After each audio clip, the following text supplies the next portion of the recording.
وہ جو چینج آیا تھا انسانوں میں لوگوں کو یہ بھی بتاتا ہوں، یہ لوگ ہم جب بچپن میں پڑھتے تھے اپنی تاریخ، تو ہمیں ایسے لگتا تھا کہ وہاں بڑی جنگیں ہوئیں اور بڑی پتہ نہیں کتنے لوگ شہید ہوئے اور دوسری طرف کتنے لوگ مارے گئے، اور پھر ایک تبدیلی آئی تھی۔ آپ سب کو حیرت ہوگی یہ سوچ کے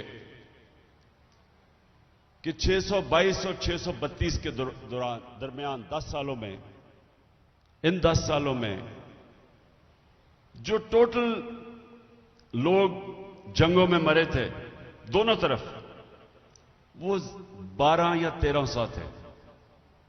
10 سال میں 12 یا 1300 لوگ مرے تھے، اور سارا عرب 10 سال کے بعد نبی صلی اللہ علیہ وسلم کے نیچے، اسلام کے نیچے آ گیا تھا۔ 1 لاکھ سے کلومیٹر، اسکوائر کلومیٹر زمین سب ان کے نیچے آ گئی تھی۔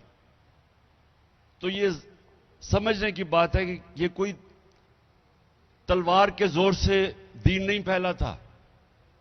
یہ جو تبدیلی آئی تھی کہ 10 سالوں میں وہ سارا عرب بھی ان کے نیچے آ گیا، اور خون بھی نہیں بہا، جس طرح جب منگولین نے، انہوں نے بھی فتح کی تھی ایک دفعہ دنیا، لیکن کروڑوں لوگوں کی جانیں لی انہوں نے اور خون کے دریا بہے۔ لیکن اس باری تو جس طرح میں نے کہا 12 سے 1300 ٹوٹل کیجولٹیز تھی، تو اصل میں ذہنی طور پہ فکری انقلاب تھا۔ انسان بدل گئے تھے۔ قرآن کی جو آیت ہے کہ میں کبھی کسی قوم کی حالت نہیں بدلتا جب تک وہ قوم خود اپنی حالت بدلنے کی کوشش نہ کرے، تو انسانوں نے اپنے آپ کو بدلا تھا، اور وہ پیغام تھا قرآن کے اندر، اور وہ نبی صلی اللہ علیہ وسلم وہ چلتے پھرتے قرآن تھے، اس لیے اللہ کا حکم تھا ان کی اس سنت پہ چلو، ان کی شریعہ پہ چلو۔ تو اس پیغام نے انسانوں کو بدل دیا، اور ان انسانوں نے دنیا کی امامت کی۔ یعنی یہ اگر آپ دیکھ لیں کہ 625 جنگ بدر اور 11 سال کے بعد یارموک کی جنگ، جدھر رومن ایمپائر یارموک میں ہارتا مسلمانوں سے، اور اس کے اگلے سال دوسرا سپر پاور پرشین ایمپائر وہ ان کے سامنے گھٹنے ٹیکتا ہے۔ 11 اور 12 سالوں جنگ بدر کے بعد 313 لڑنے والے، یہ کوئی سمجھا دے کہ یہ ہوا کیا؟ 11 اور 12 سالوں کے بعد دنیا کی 2 سپر پاورز ان کے سامنے گھٹنے ٹیک دیتی ہیں۔ تو وہ کیا چینج آئی تھی؟